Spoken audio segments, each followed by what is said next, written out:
여러분 안녕하십니까. 저는 인제대학교 부산백병원 신경외과의 김무승입니다. 저는 뇌종양의 증상과 치료에 대해서 여러분께 말씀을 드리겠습니다.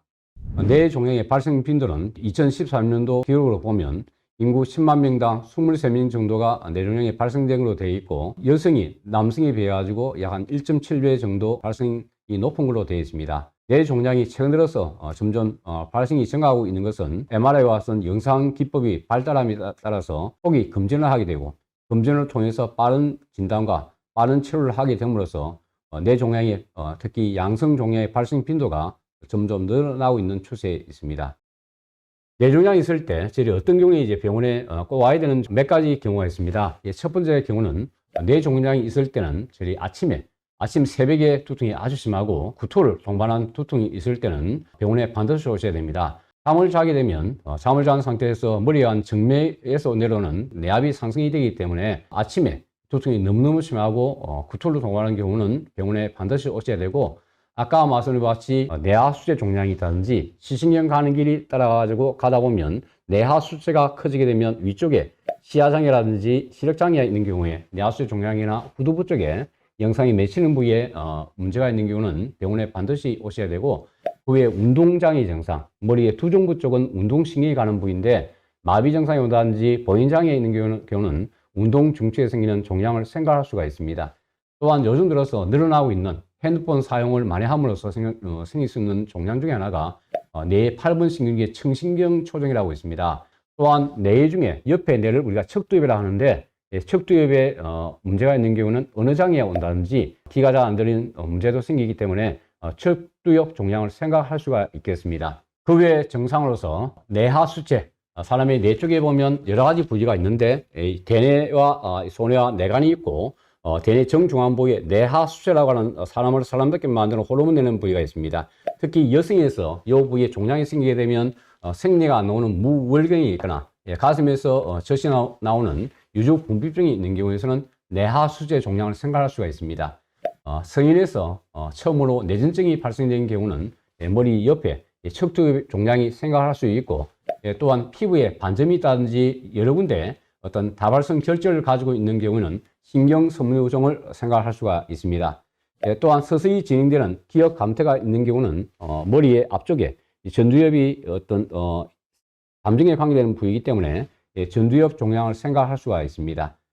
뇌 쪽에는 머리 안에 뇌실이라고 하는 물주머니가 있고, 이 물주머니를 통해서 물이 흘러갑니다. 머리 안에 종양이 있게 되면 뇌측 속에 흘러가는 길을 막아서 머리에 물이 생기는 경우를 우리가 뇌수두증이라고 합니다. 뇌수두증이 있게 되면 보행장애를 동반하기 때문에 심한 보행장애와 동반하면서 두통과 구토를 동반하는 경우는 저희 이 뇌종양을 생각할 수 있기 때문에 이런 경우는 병원에 오셔서 MRI 사진을 찍어 보셔야 됩니다.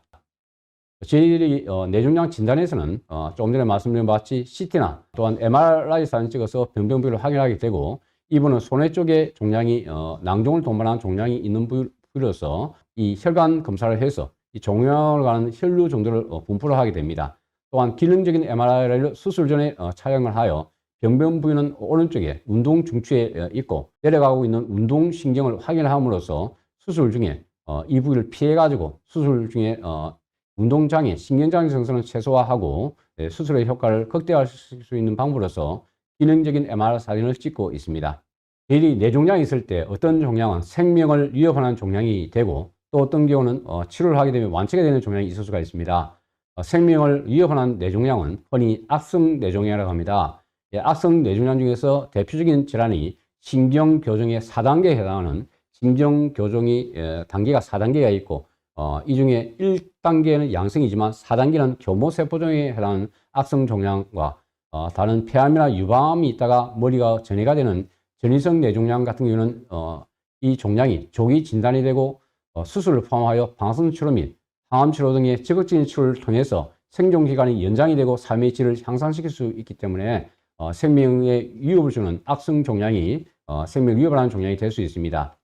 또한 저희 치료하면 완치가 되는 종양은 양성 뇌종양으로서 뇌를 사물 막이 생기는 수막종이라든지 뇌하수체 종양, 기에 생기는 청신기 초정 등이 치료를 잘하면 완치가 될 수 있는 종양이고, 종양이 크면 저희 수술을 시행하고 또한 이제 감마라이프 요즘 들어서는 이 감마라이프 방사선 수술을 통해서 적극적인 치료를 통해서 좋은 결과를 현재 보고 있습니다.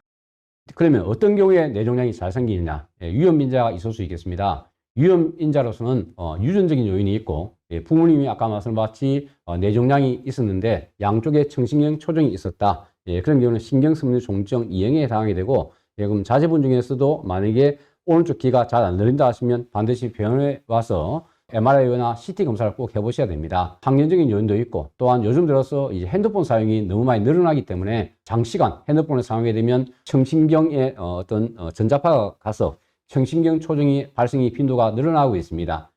또한 네 번째 인자가 생식 및 호르몬 인자가 있는데, 여자 같은 경우는 40대, 50대가 되게 되면 생리가 없어지면서 호르몬 장애가 오기 때문에 수막종이라든지, 남성에서는 신경교종, 악교세포종 같은 이 종양이 발생될 수가 있겠습니다. 이 뇌종양 치료는 크게 세 가지 치료가 있고, 첫 번째는 수술이 있고, 두 번째는 방사선 치료, 그 화학요법, 항암요법이 있습니다. 그 외에 다른 요법도 있긴 합니다만 세 가지가 주된 요법이기 때문에 주된 요법에 대해서 제가 말씀을 드리겠습니다. 이 수술은 뇌수술은 크게 머리 열고 하는 개도술이 있고, 하나는 뇌하수의 종양 같은 경우는 코를 통해서 수술하는 코를 통해서 경접혈골 접근법이 있고, 또 하나는 머리 기구를 쓰고 조그만 구멍을 만들어서 조직 검사를 하는 정의적 접근 방법이 있습니다. 그래서 저희 어떤 최대 안전 절제가 악성 종양 원칙이지만 환자에 있어가지고 위치라든지 크기에 따라가지고 여러 가지 치료 작전 계획을 세울 수가 있습니다. 그래서 수술적 접근이 용이하고 완전 절제가 제거하다면 최대한 모두 절제가 원칙이지만 중요한 뇌의 구조물, 혈관이라든지 때따라서 심부에 위치해가지고 제거할 때 주변부 손상이 심할 때는 일부 종양을 남기고 추가적인 치료, 감마선 수술이라든지 방사선 치료를 나중에 수술 후에 병행해서 시행할 수가 있겠습니다. 뇌종양 환자에 있어가지고 저희 수술 전에 평가해야 되는 중요한 것 중에 하나가 점점 인구의 고령화가 되다 보니까 연세가 드시는 환자분이 참 많습니다. 특히 연세가 70대 이후에는 고령이라든지 그 외 어떤 만성 폐쇄성 폐질환이 있거나 심장질환이 있는 환자에서는 저희 수술을 시행하는데 신중을 기하셔야 됩니다. 신중을 해야 되고 웬만하면 수술을 안 하셔야 되고, 수술을 한다 하더라도 최소한 만큼 수술 절개를 해서 하는 방법이 최고 좋겠습니다. 또한 뇌종양이 있을 때 뇌종양을 수술하고 나서 악성 종양 같은 경우는 저희 방사선 치료를 받아야 됩니다. 이와 같은 감마라이프 수술이 있는데, 감마선 수술은 흔히 여러 이 질환이 있다든지 고령 같은 경우, 그런 경우에는 저희 머리에 안 열고 비궤도술을 해서 하는 무열 수술을 통해서 할 수 있고, 또한 수술적 치료가 어려운 부위라 하더라도 합병증 없이 치료가 가능하며 정확하고 안전하게 치료할 수 있습니다. 하지만 감마라이프의 단점은 병의 종류에 따라서는 100%는 없습니다. 수술을 하면서 100% 좋아진다는 것은 그건 없고, 90% 이상이 되는 효과가 있고, 치료 효과가 금방 나타나는 건 아니지만 보통 한 3개월에서 한 3년까지 서서히 좋아지는 지연 효과가 있기 때문에 치료를 하고 나서 저희들이 주기적으로 1년 간격이라든지 6개월 간격으로 MR 사진 여러 번 찍어서 저희가 확인할 수가 있겠습니다. 그래서 감마선 치료가 가능한 질환은 저희들이 뇌종양이라든지 양성이나 악성 뇌종양, 이 종양이 있어 치료할 수 있고, 또 요즘 들어서는 이 치료 장비가 많이 개발이 됨으로써 뇌종양 크기가 4cm 이상이라든지 심한 뇌과적 질환이 동반된 경우나 어떤 70세 이상 고령인 경우에 머리에 어떤 기구를 안 쓰고, 옛날 감마선 경우는 머리 기구를 쓰고 했습니다만 요즘은 마스크를 만들어가지고 한 3번, 하루에 3번, 그러니까 월, 화, 수 한다든지 이렇게 3번 나눠서 하거나 이렇게 하는 분할 감마선 치료라는 마스크 이용한 아이콘 감마선 치료에서 치료를 하고 있고, 감마라이프 수술에서 제가 간단히 말씀드리겠습니다. 감마선 수술은 머리 열고 하는 수술이 아니고 무열 수술로서 두 가지 경우가 있습니다. 머리 기구를 쓰는 경우도 있고, 또 한 가지 경우는 머리에 마스크를 만들어 가지고 MR 사진을 찍은 다음에 머리 안에 변변 부위를 저희들이 확인해 가지고 저희 치료 계획을 해서 감마선 양을 어느 정도 줄건지 설랑 계산을 하게 됩니다. 설랑 계산이 끝나게 되면 환자는 마스크 착용 상태에서 요 기계 안에 약 한 30분 정도만 누워 있으면 치료가 끝나게 되고, 그날 아침에 오셔서 그날 오후에 퇴원하시거나, 보통 1박 2일 무박하고 퇴원하시거나, 6시간 병원에 따라 퇴원하면 1박 2일 내지 2박 3일 치료 방법으로서 이제 많이 하고 있습니다. 자, 이 슬라이드는 제 마지막 슬라이드입니다. 뇌종양 치료는 저희들이 여러 가지를 생각하셔야 됩니다. 가장 중요한 게 나이입니다. 환자의 나이가, 예를 들어서 어르신께서 이 나이가 70세 이후이다. 70세 이후이고 만약에 심장질환이라든지 폐질환이 동반되어 있고 또한 종양 크기가 4cm 이상이다. 치료를 안 할 수가 없습니다. 그때는 저희 치료하는 방법 중에서는 저희 분할, 아까 말씀드렸듯이 분할해가지고 감마선 치료를 한 3번에서 5번 정도 마스크를 쓰고 한 3일 연달아서 하는 방법이 있고, 때에 따라서는 이 종양이 이런 이 신경장애성이 크게 없는 경우는 감마RF를 한 번 할 수도 있습니다. 물론 경우에 따라서는 연세가 70세 이후인데 무증상 뇌종양, 양성 종양은 저희 추적 검사를 하면서 경과를 볼 수 있겠습니다.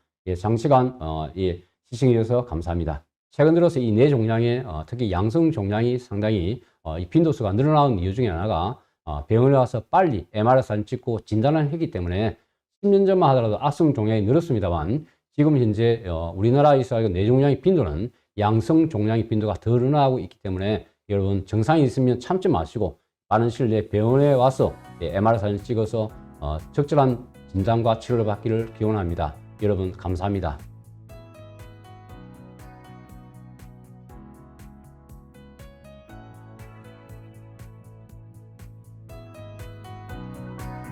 you